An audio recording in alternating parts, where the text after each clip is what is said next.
Hi, my name is Sherilyn Dorsey, and I am creator and founder of You're More Than Their Mother, and I teach moms and women to reclaim, realign, and rebalance their lives and to go after their dreams. I am also president and CEO of People Development and Training, where we are a corporate training and executive mentorship company. Go check us out on LinkedIn and Facebook if you are so inclined. So today I labeled this one self-assessment, I think, is the key. Something like that. But that's what I want to jump into today. I was having another amazing conversation with my amazing husband, and we were just talking about how important it is to continue to develop yourself personally. And how it really is the key to everything in your life. If you've been following me for a while, you know I call it a self-audit. I believe that we should constantly be looking at ourselves, the columns that we're adding to in our lives, making sure that we are in alignment with the things it is that we value, making sure that we are getting rid of liabilities and things that don't serve us or take away from our highest values or the appreciation of ourselves and others. I believe that we need to assess things it is that are of no longer service to us, right? Because there's a season and a reason for everything in our lives. But I think that if we do not take the time to evaluate those things, then they can become problematic in our lives where they once served us. Now they are literally taking away from the value of our lives and the integrity of who it is that we are as a person.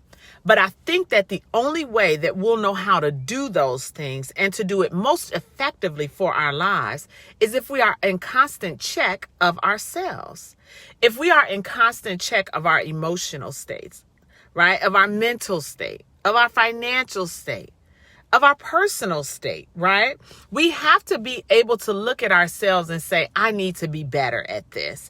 I need to do more of that. I need to do less of this, right? And we really base all of that on our value system. What are the things that are of highest value to you? And if you haven't established that, I highly recommend that you do that, right? So one of the things that is of highest value to me is family.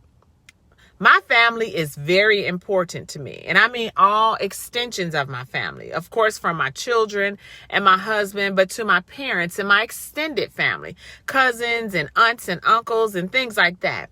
It's of importance to me. So if hey there, hey Sharon, hey, that's my family right there, speaking of that. But knowing that my family is of high value to me, if there is someone or something that does not value family time or love of the family or bonding or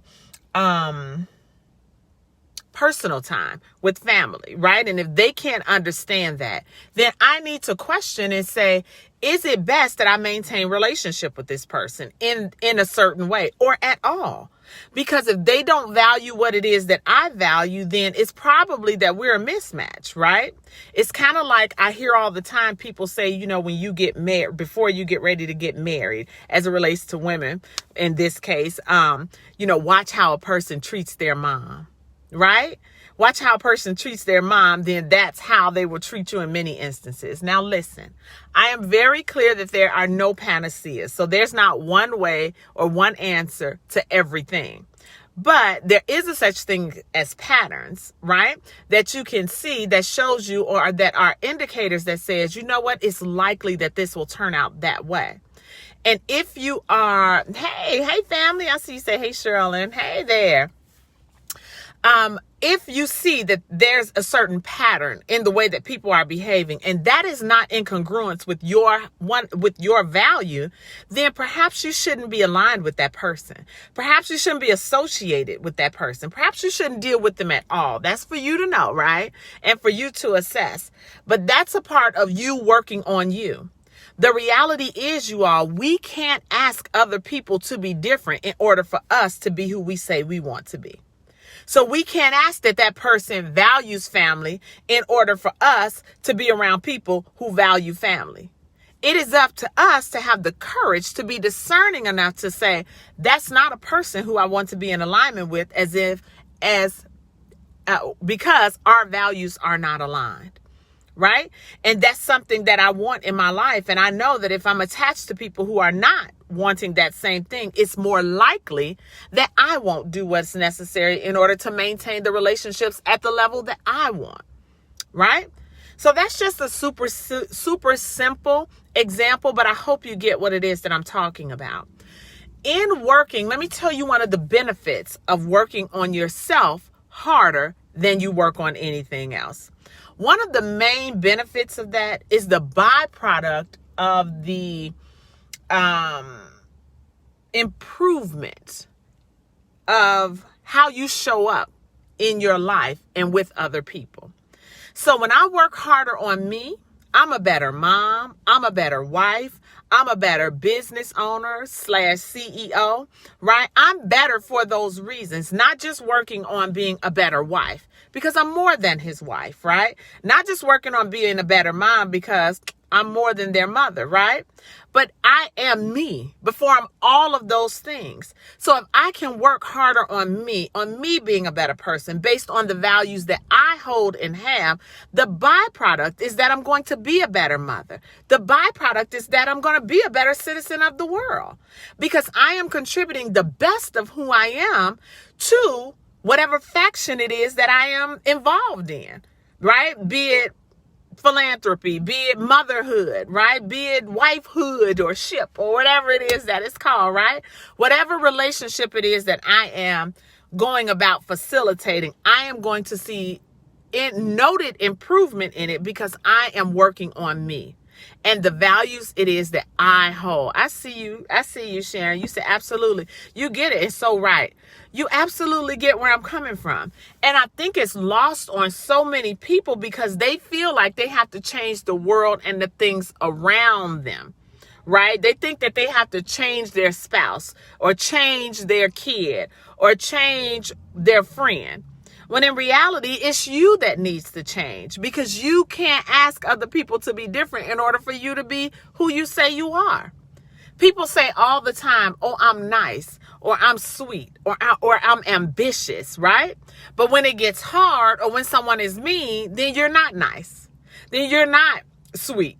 Then you're not ambitious, right? And I'm not talking about the initial, wait a minute, hold on, and you kind of reevaluate things. I'm talking about you consistently being theoretically this one thing, but in practice another, right? It's easy to be nice when everything is nice, but are you nice when it's not so nice? And nice does not mean that you just absorb any type of abuse or behavior that's not congruent with you, because it's nice to separate yourself from things sometimes, right?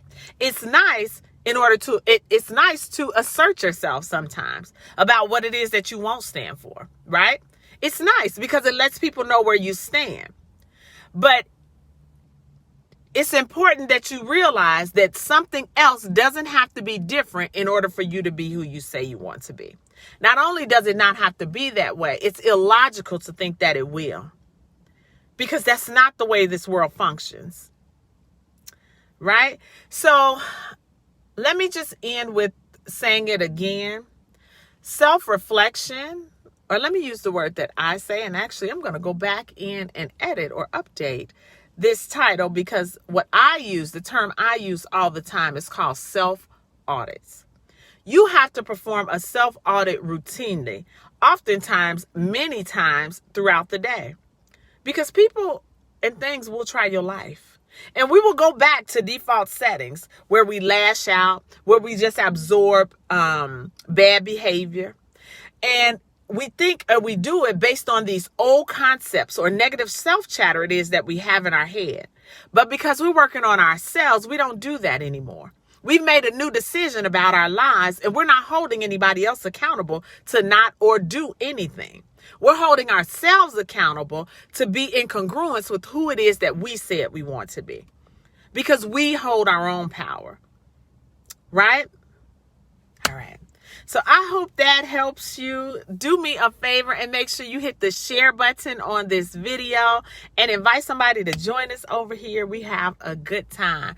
You said, let me see, until you said yes, and then you said self-audit. Love it. It is very true. It's what we have to do routinely. We just have to do it, like I said, and very often you'll find yourself doing it multiple times a day, where you're constantly having to check yourself. Check yourself. All righty? So, all righty. Well, thank you so much for watching this live with me. Thank you for watching this on the replay, and I look forward to your interaction. All righty? All righty. You all have a great rest of your day, and until we see each other again, remember, it's time to move beyond everyone else's expectations of who you ought to be and become the woman you thought that you could be. Bye.